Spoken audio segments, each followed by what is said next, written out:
साथियों, आज हम बात करेंगे इन्वेस्टमेंट से जुड़ी हुई, कैसे हम स्टॉक मार्केट में इन्वेस्ट करने की शुरुआत करें, क्या वो तरीके हैं और कैसे म्यूचुअल फंड्स में इन्वेस्ट करते हैं, कैसे स्टॉक हम बाय करते हैं, सेल करते हैं और ये फंड मैनेजर क्या होता है, और हम इन सब चीज़ों पे बात करेंगे। अगर आपका भी क्यूरियोसिटी इसी बात को लेकर है तो आप इस वीडियो को अंत तक ज़रूर देखें। आपके लिए बहुत ही इन्फॉर्मेटिव वीडियो होने जा रही है। मैं चाहता हूं कि पर्सनल फाइनेंस की जानकारी जो हमारे स्कूल कॉलेजों में नहीं पढ़ाई जाती वो आपको मैं यहां से दूं, और जो भी जानकारी मैं दूंगा ये मेरे पर्सनल अनुभव पर आधारित है। देखिए, स्टॉक मार्केट में इन्वेस्ट करने की शुरुआत होती है डीमैट अकाउंट से। आपको एक डीमैट अकाउंट खोलना पड़ेगा। यह डीमैट अकाउंट किसी भी बैंक के साथ आप खुलवा सकते हैं। अगर बैंक के साथ नहीं तो अलग से जो केवल इसी सर्विस को देती हैं, इन्वेस्टमेंट के जो तरीके हैं और प्लेटफॉर्म वो प्रोवाइड कराते हैं, उसमें कई सारी चीज़ें, कई सारी कंपनियां हैं। मैं किसी का नाम नहीं लेना चाहता, तो आप उसमें भी अपना डीमैट अकाउंट खोल सकते हैं।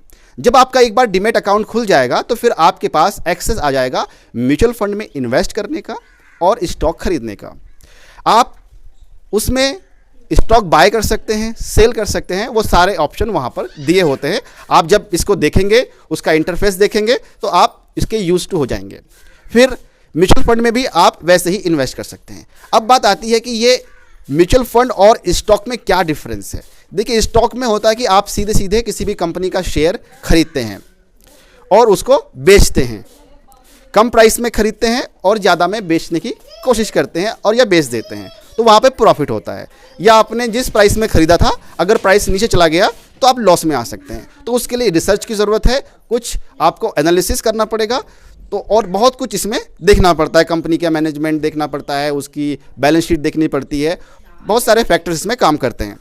अगर आपको ये सब नहीं करना, आपको लगता है कि आप ये नहीं कर पाएंगे, बहुत झंझट है, तो फिर आप ऐसा होता है कि आप अपने पैसे को किसी दूसरे के हाथ में देते हैं और वो आपके बिहाफ पर आपके पैसे को मैनेज करता है। वो स्टॉक मार्केट में पैसे लगाएगा और अन्य जो भी इंस्ट्रूमेंट हैं, गवर्नमेंट के जो बॉन्ड्स हैं उसमें पैसे लगाता है, और भी कई तरीके हो सकते हैं, ठीक है। तो वो उसमें पैसे लगाएगा, तो आपके बदले का काम वो करेगा, क्योंकि वो एक एक्सपर्ट है, कई वर्षों का उसका एक्सपीरियंस होता है। वो केवल आपके पैसे नहीं लगाएगा, आपके जैसे हज़ारों लोगों के पैसे लगाएगा। वो हज़ारों करोड़ रुपए का फंड को मेंटेन करता है और उसका एक ट्रैक रिकॉर्ड भी होता है जो चेक किया जा सकता है। उसकी क्रेडिबिलिटी कैसी है वो देखी जा सकती है।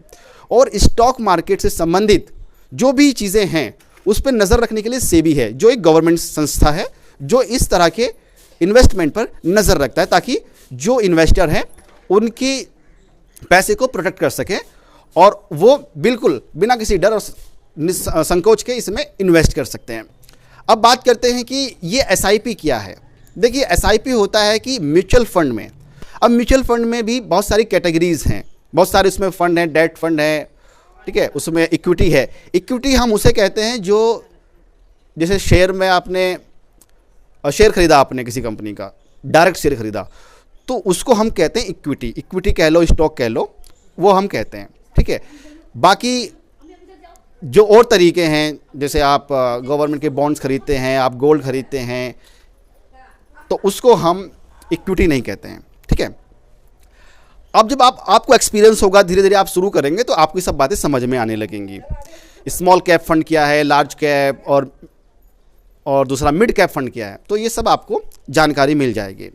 तो करने से ही समझ में आएगा। ये सब करने से पहले आप थोड़ा सा होमवर्क भी कर लें, थोड़ा खुद से भी समझने की कोशिश करें। उसके बाद आपके दिमाग में बहुत सारे सवाल जन्म लेंगे। वो सवाल आप मुझसे कमेंट बॉक्स में पूछ सकते हैं, मैं आपके वहाँ पे जवाब दूंगा। आप अगर चैनल पे नए हैं तो आप मेरा चैनल सब्सक्राइब भी ज़रूर करें।